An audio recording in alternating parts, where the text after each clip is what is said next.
Rock and roll. We are live. Welcome, Andrea Putting. I have a cup of tea here today. That's what I have. It's early in the morning still for me. So cup of tea, not my usual whiskey at 6 o'clock here in Perth. Anyway, what have you got going? Well, it's just chocolate and coffee. Tomorrow's chocolate and coffee day, so I've got chocolate and coffee. Yes, well, I wanted to talk about some of the things. I got lots to talk about. Yes. Is that what's it like now? 2.5 months since we met in Melbourne? Must be something like that. Yes, time has flown. It really has, hasn't it? That's 10 weeks ago. Wow. And I overheard, because was a lot going on. So I didn't get time to spend a lot of time with people for a long while. So, but over dinner, I overheard a bit of a conversation that you were in the movies. You're a bit of a movie star. Is that right? Or am I misinterpreting? What did you do? Oh yeah. I'm a big movie star. Are you really? Okay. No, I'm a TV extra. I've been an extra in a few movies and miniseries and things. So it's a little bit of fun on a sideline when I can manage to schedule it when they want me. It's kind of doesn't always work, but when it does. So what? Can you give us the names of some of those movies or TV series that we might know? Yeah. So I've been in Neighbours. Okay. Neighbours, House Husbands.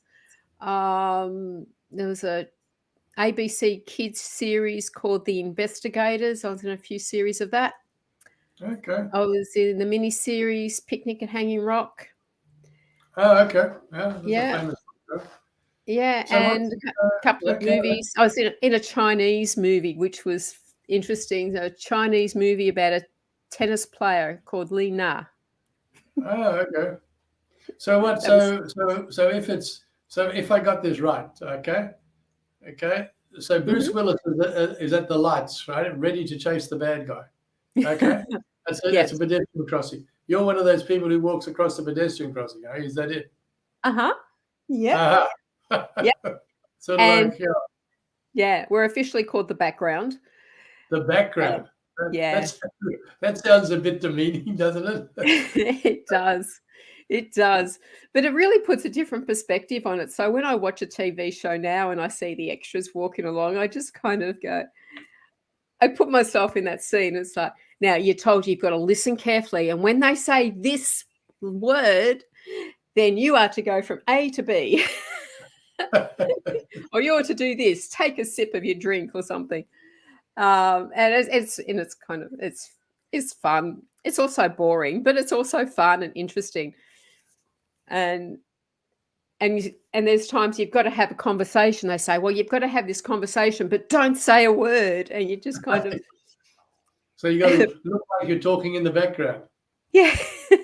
So we're trying to think of, okay, what's something we're going to mime that we're talking about so that we've at least can come up with kind of a going back and forwards conversation. How do they get everybody together for this? So there's Bruce Willis again. Then how do they get everybody to suddenly say go? What do they do? Well, how do they corral them all together? How do they do that? They're well-oiled machines. They know exactly what they're doing and what they want.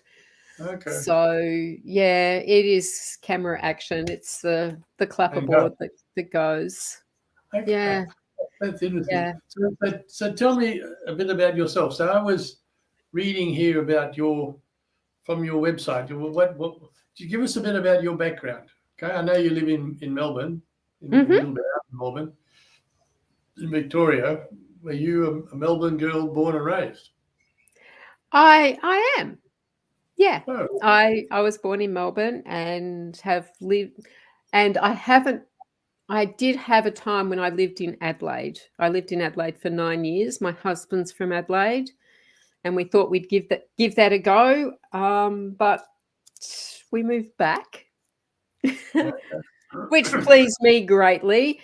But it was also a career decision for him that he had better opportunities in Melbourne. So, okay, and then what led you on the journey? Because you speak about being authentic influence. Mm-hmm. So what actually led to that? Yeah. And then, I mean, that's the banner line across your website, but it doesn't sort of explain how you got from, from A to B. A to B, away to Z. Yep. They chopped the clapperboard and I went on my way. Yeah. So my journey has been one of, in these days, unusual, where I was a stay-at-home mum. So I had this whole experience of my husband working long hours and I was home with the kids and we didn't see him very much and he didn't have much time for anything else but work and trying to look after him, trying to just survive, which obviously we managed eventually. Good. But after the children went to school, I went back to school, studied naturopathy, and after that, I started my own business online, which was in the early days of the internet, back in the dinosaur era, I call it, because we were still dealing with dial-up internet and all sorts. Yeah, and I had to design the website. Yeah, that's right. And I had to design my website using HTML. Oh, good And job. there was Well no done. Google, no PayPal, no anything that we take for granted now. So what were you doing online? What were you selling products or what? Yeah, so it was an online healing center, but basically I was selling products. I was selling a lot of apricot kernels was my major line that I was selling. Apricot? What? Apricot kernels, which is an natural anti-cancer treatment. Oh, okay. Didn't know that. Yeah. So I got to a point after several years that I sat there and I looked at all my piles and piles of boxes of apricot kernels and thought, surely there's more to life than this. And I sold my business because I just completely lost my passion. I kind of felt like I had lost connection because I was sitting there packing apricot kernels day in, day out. And that wasn't really what I went and studied for or had envisaged my life as being a pack and send person. So I went on my way to find something more in my life. And then I went and got a job like everyone does. Yeah. Okay. Join the working class, as we say. Huh? Yeah. Yeah. So that was the first time I'd had a permanent full-time job. And What did you do? What did you do? I was a business manager at a natural health business. Oh, okay. Yeah. And so they were selling products, and I got a real insight into business and corporations from that because I could see that while businesses are saying things about being green and having integrity and all sorts of things like that, the reality of it was sometimes not there. And the way the big corporations were working and screwing down little businesses, and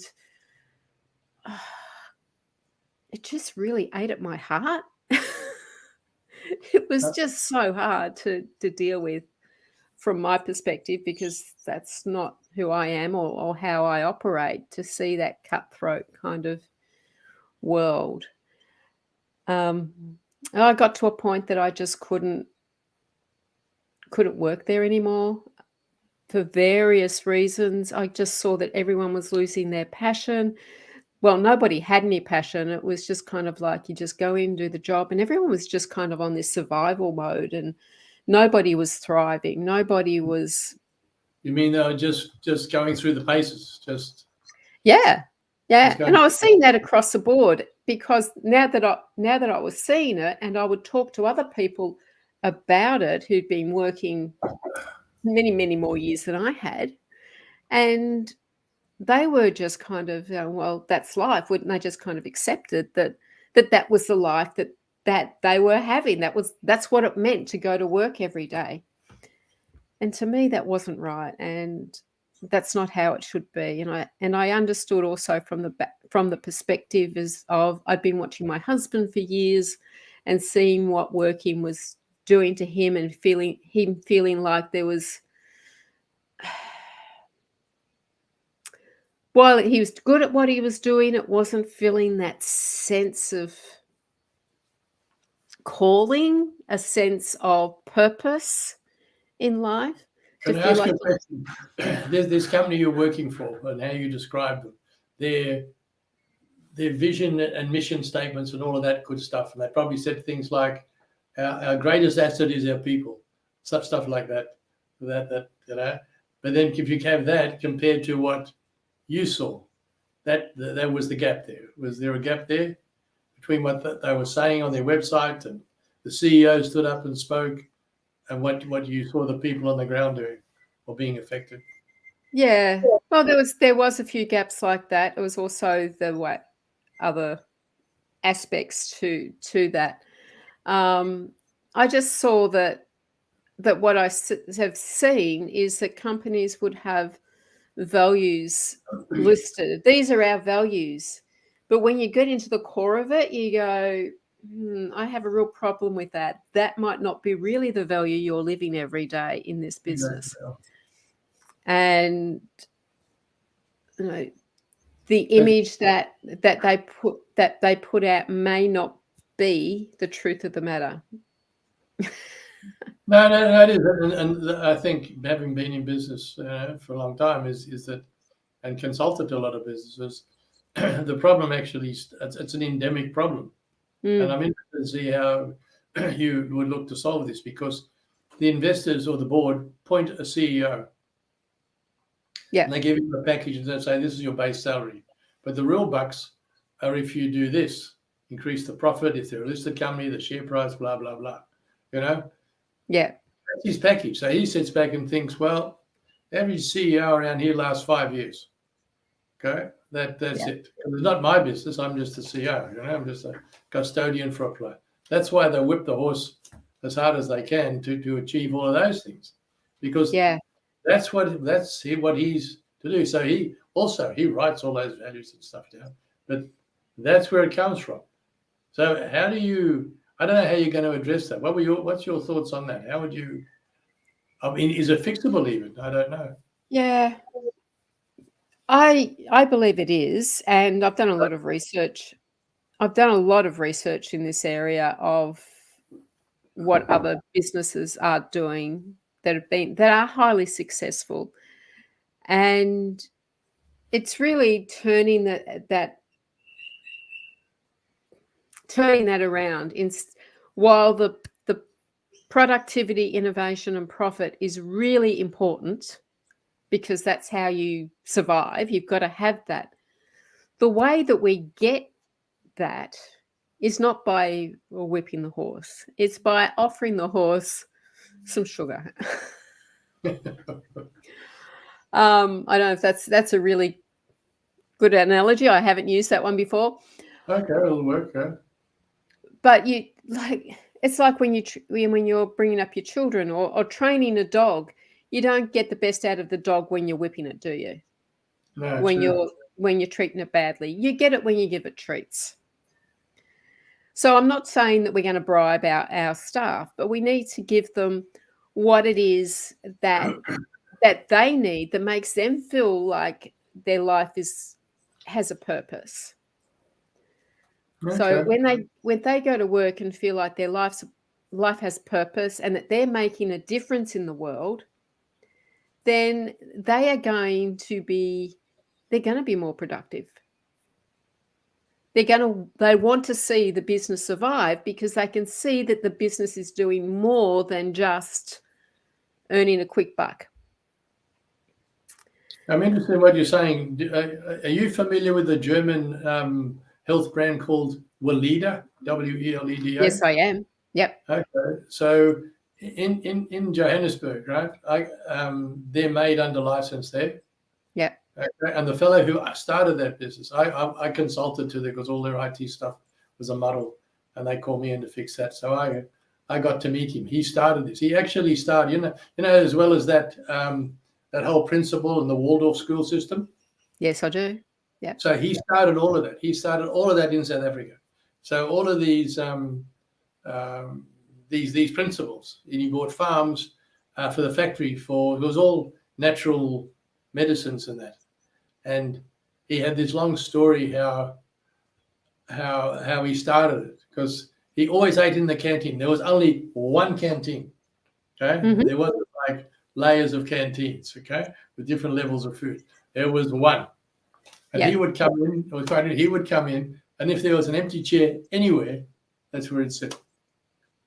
And it was interesting because the staff never thought. You can see the way they reacted. They never said, "Oh, the big boss, the owner, is sitting with us. Well, we better be like on his best behavior." They just said hello, and they just carried on, because that was the norm. Yeah. You know? But I mean, that's rare to find that. But tell me though, how did you, all of this, what you're doing? So, and I'm going to read them out. I had to write them all down here. Because your books. So some of these are books, and some of them you participated in anthology. So I'll let you talk to them now. Compassionate Prosperity, Compassionate Purpose, Moment of Infinity, Awakened Stealth Leadership, Queen in Sandcastles, I Am Possible. Okay, so I think Compassionate Prosperity was the first one, wasn't it? No, my first book was Awakened Stealth Leadership, which I did about 4.5 years ago. All right, so tell us what prompted you to do that.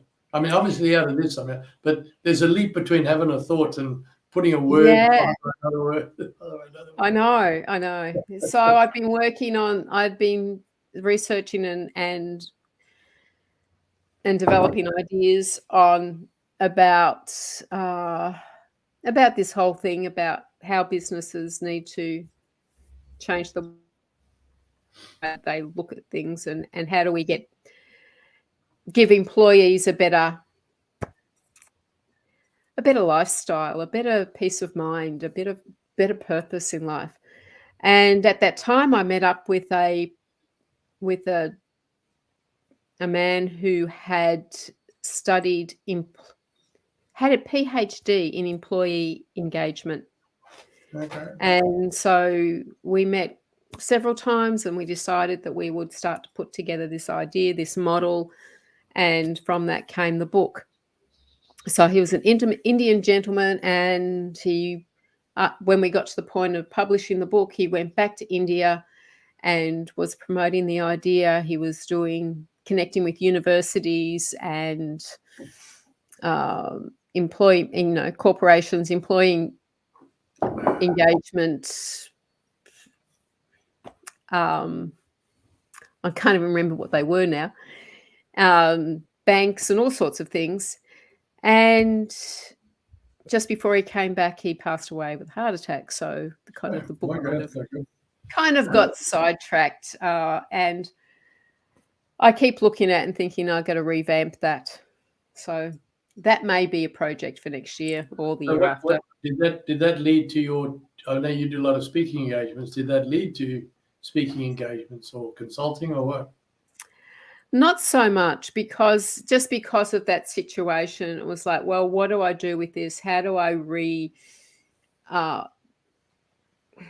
repackage all that I created, all the IP that I created at that time? And I still haven't done that. So really just to get a bit of a cathartic process as well, to get all of the work that you've done into one book. Was that? Yeah. So you can corral it all off, so to speak. Yeah. Okay. Yeah. So then after that, I kind of.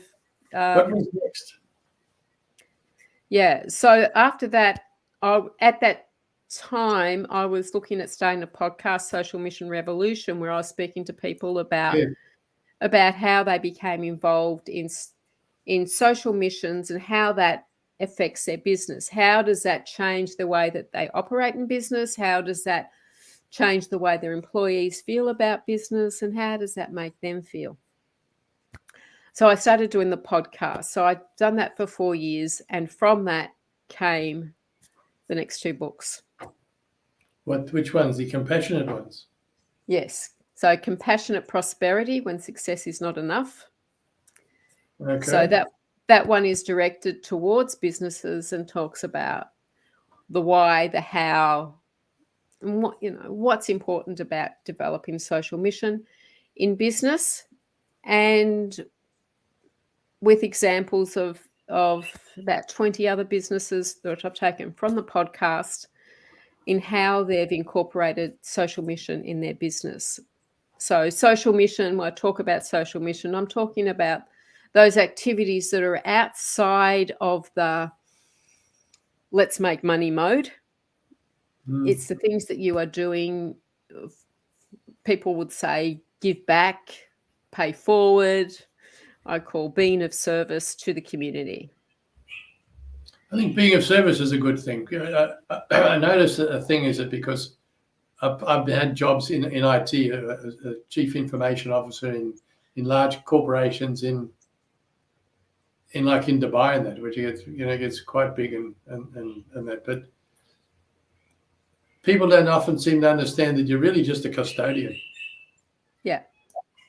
A lot of people I know who've been in the same role as what I had, they sort of have power by default, if I can, like I'm in this role and therefore I got power by default. Well, actually, you don't have.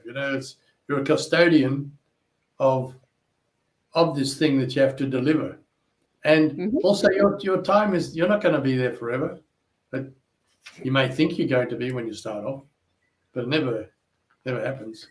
Something always, Yeah.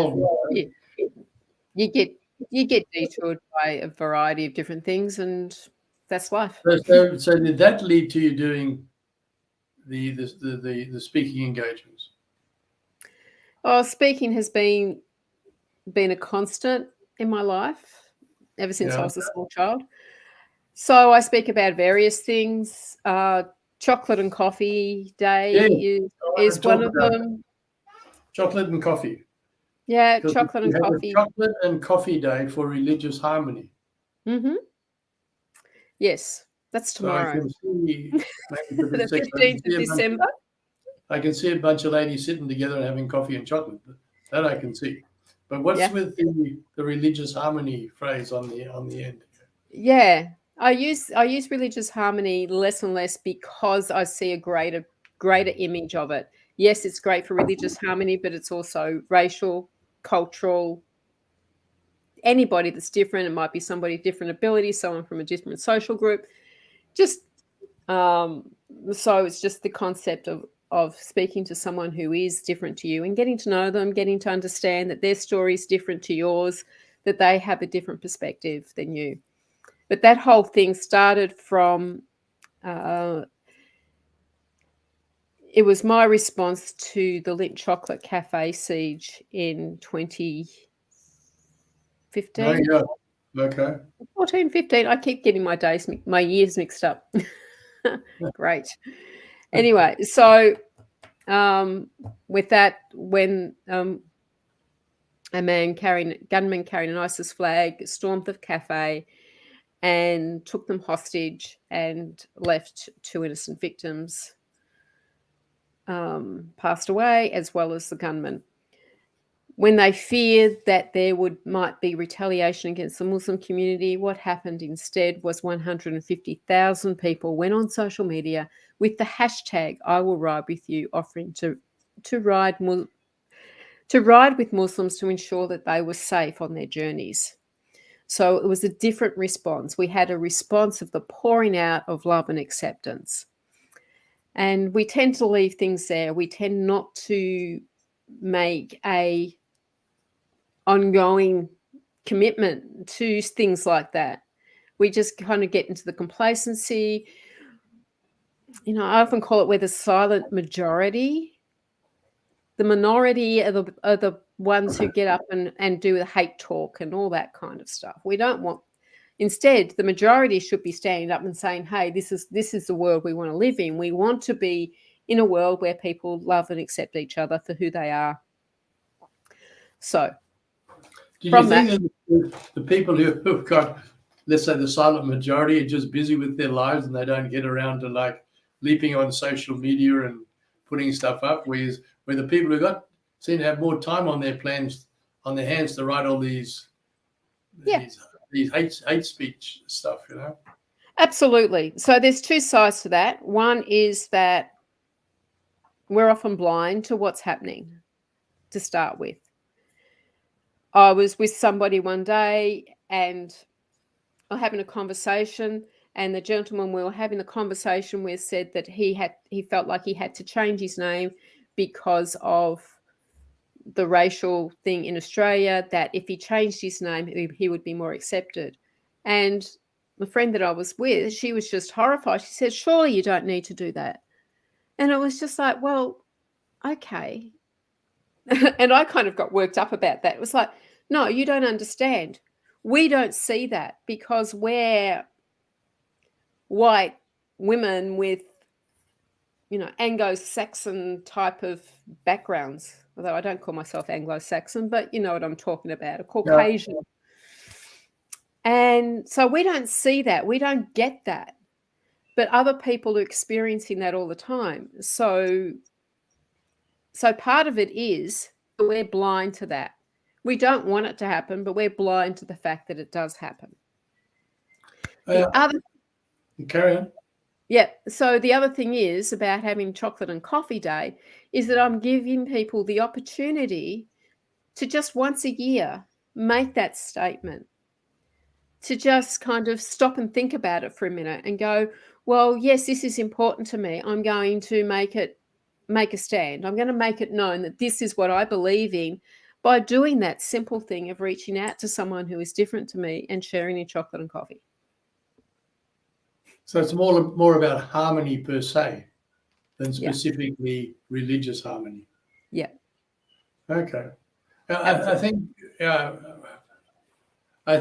look, I've worked in a lot of places, and lived in South Africa for many decades. But even though I was born in Sydney, and I think it's the being able to recognize the differences is an important thing.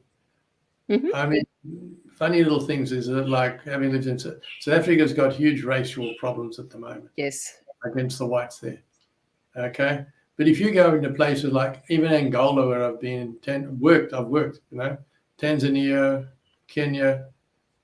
If you're a white person, you're just like, one of the rest of us doing a job, And I recently was in China just before the COVID kicked in.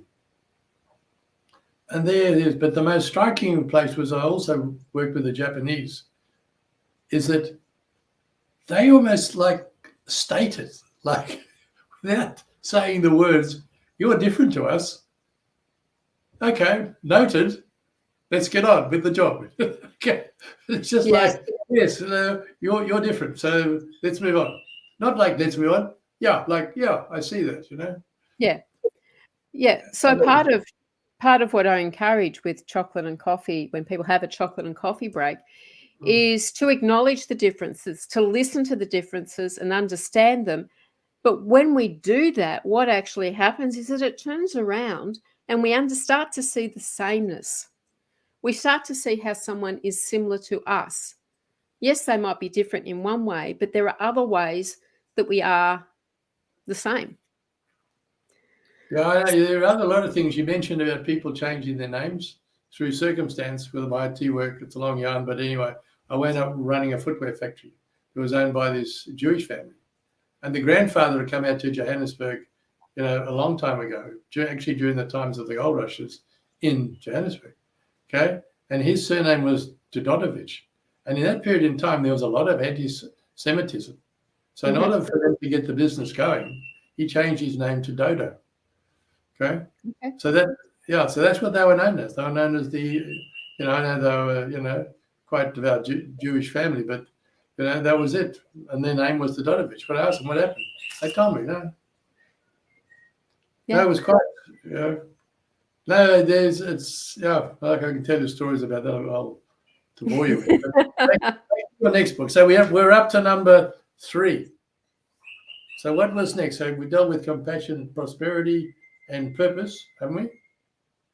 Yeah. So compassionate prosperity is designed for businesses. Compassionate purpose is for individuals who want to who want to find what that purpose is in their lives, where they can. So if somebody thinks, I really want to do something that's besides my business, besides going to work, I want to find somewhere where I belong and feel fulfilled.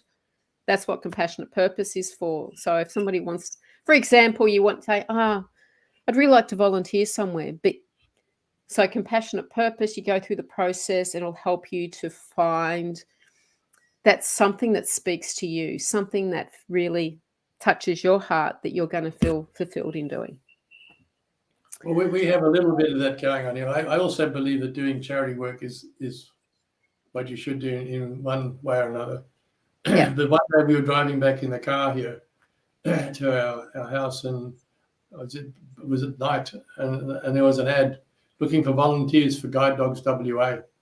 Mm-hmm. So my wife said, you could do that, because I've had a lot of experience with horses and dogs. Yeah. And I said, yes, I can. Yes, I could. Meaning I'm capable. I'm capable, okay? So when I get home, pouring drinks, as one does late in the evening, and my wife's doing on her mobile. So what you doing? She's enrolling me with Guide Dogs WA. I said, oh, you didn't listen. Anyway, we're on our 9th dog now, okay? So we're sort of the middle. So the dogs go through 3 phases. Yep. One is a puppy raiser from like 8 weeks up to about almost a year. And then they go to the next phase called formal boarder. That's us. And they sort of stay with us. They have a regime as to what we got to do with the dog that's training to fit in what they're doing and feeding and whatever. And then at about 20 months, they've been assessed and they may move off for final stages and go to a person. Or they might move into, there's another program for dogs that go to autistic kids. So, or else there's a fail. We had a fail here recently. We had to find a forever home, or they had to find a forever home for him because he just didn't have the temperament. Some of them don't have the temperament. It's like trying to get, a border collie would never be a guide dog. He's a point all the time. That would work. Anyway, so yeah, but I agree. I agree. One of the children's here, there's a little other society here called, it's a long name, it's called People Who Walk Dogs for Old People Who Can't Walk Their Dog. Okay. You got that? People Who Walk Dogs for Old People Who Can't Walk Their Dog. Okay. Amy was doing that, but most of the time was actually sitting with an old person. Yeah. Yeah, the dogs were old too. They couldn't walk far. So I said, why are you going so long? And she says, I sit there for an hour and a half having tea and biscuits. And she made scones for me, So I said, you're learning. There's a great learning in there. Anyway, I digress. What was next? Moment of Infinity or what? Yeah, Moment of Infinity, I did at the same time I was doing these 2. So okay. I did those 3 this year. Because but you find it difficult to work on 3 different books at once. I couldn't do it. Well, I got a single track, Yeah. These ones, Compassionate Purpose and Compassionate Prosperity, were originally one book, and my book coach said no, they're 2 books because they're 2 different jobs, 2 different avatars. So one's and Moment of Infinity is actually it's just writings that I do, and so it was writings that I did in 2020. So they were all there, and I just had to format the book, and I just had to publish the book, really.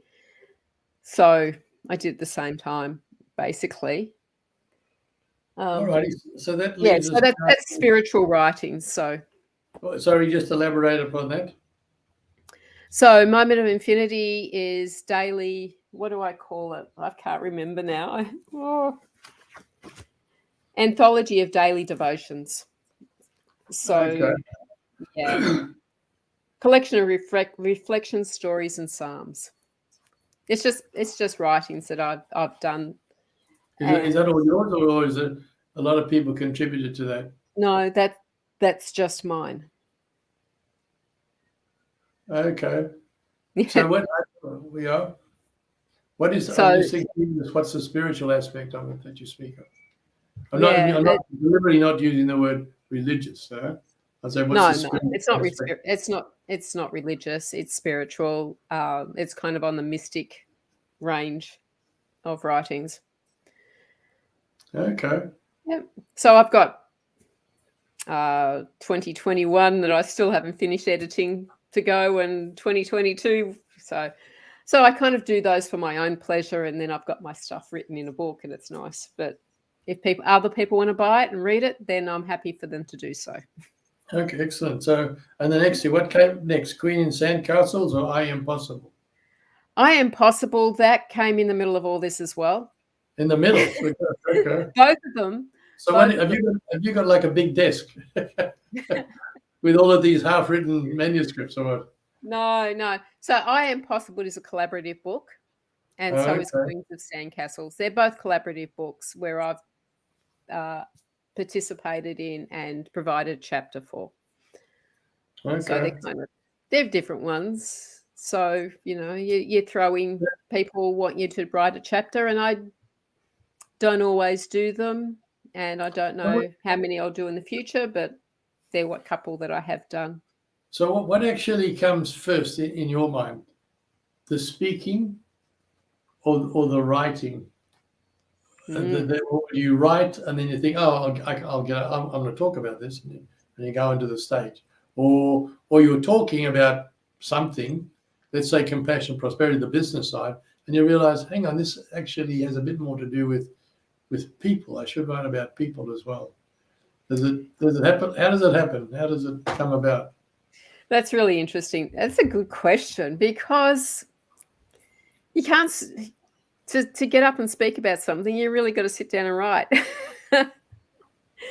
But you don't necessarily write until you have to speak. That's why I'm asking the question. It's a bit of a chicken or what?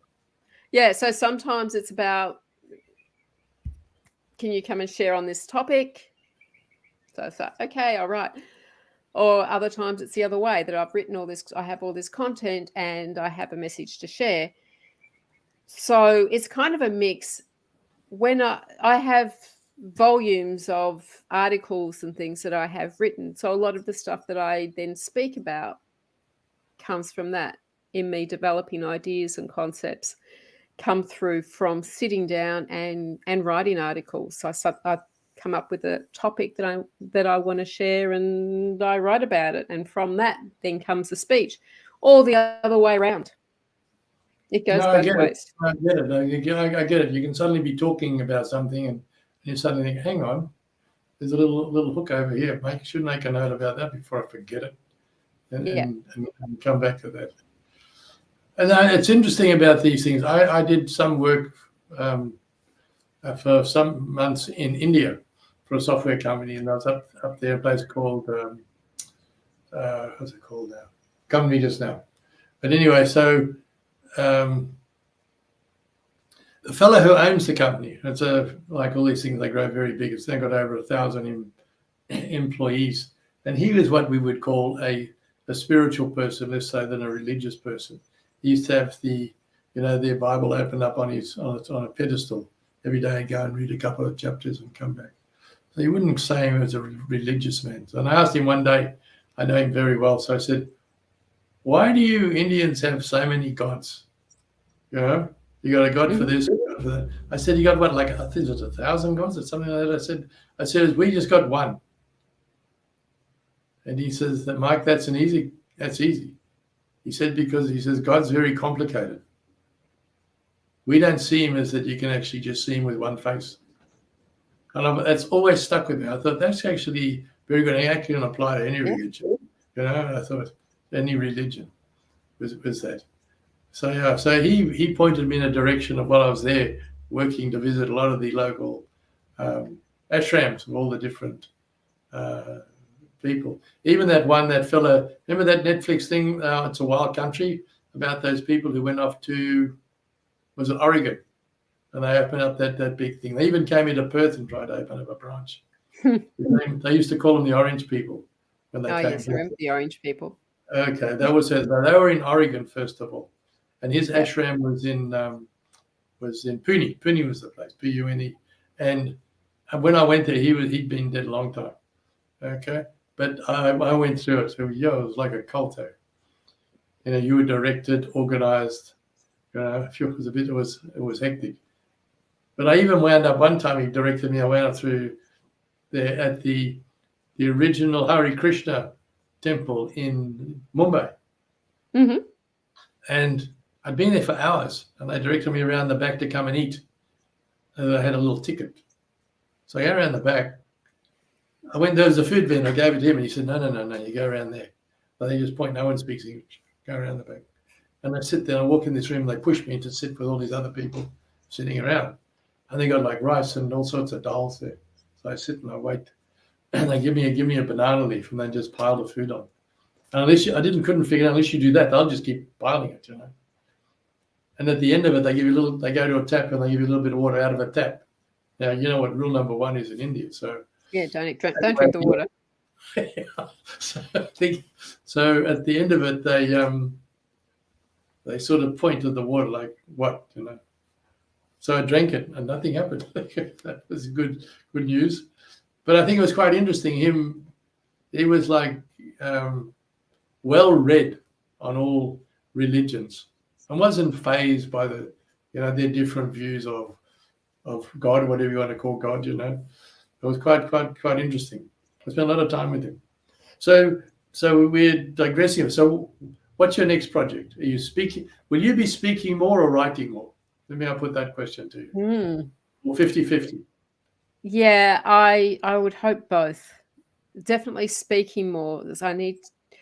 I want to be on the stage sharing the message. I think there's a lot of value in the material that I've created. And I think it is really important that people find that purpose that gives them a greater sense of fulfillment in life. And the world's crying out for change. The world's crying out to hear this message, so that we want to change the world. We want to change the way the world is going. We all want to, and we want to make that difference in the world.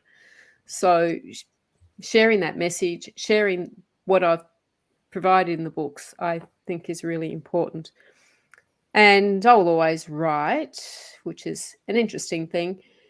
So there'll be more writing. At the moment, no actual definite plan has been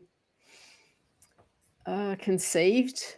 Oh, well, I might say they've been conceived, but they're just not working, not happening at the moment. I haven't kind of planned out where I'm going. I've got a couple of ideas in my head of other books. Yeah, so they're just sitting there until I feel the time's right for them to be born. So a bit like a kangaroo. You what? Just a bit like a kangaroo. You conceive the idea and you tell it to just sit there and wait until the right time's right. Okie doke. Do you think there's a willingness of people to want to change or to get their purpose? So you must find they're like stuck in a rut, they're not happy, and you speak. Do you think there's a willingness to change, or they tend to, like, for whatever reason, stay in the rut? Yeah, I think it's because that happens, definitely, because they think it's too hard. It's too hard to do anything. I can't make a big difference because I'm just one person.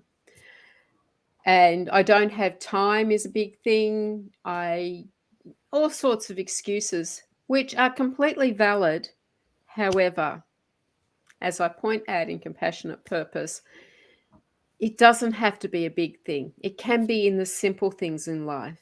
And wherever you are, there is some way that you can make a difference. It's just finding the way that works for you, that makes you feel good, that doesn't stress your life, but enhances your life. So it doesn't have to be one big step for mankind. It can be lots of little incremental baby steps. Yep, that's right. Okay. Absolutely.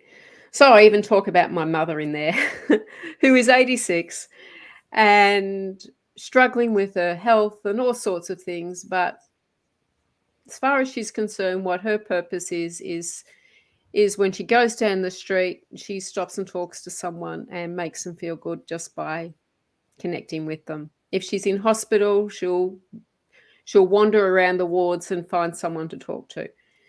So, if she can make a difference in the world at her stage of life, in her health condition, then anyone can find 5 minutes to reach out to someone and make a difference.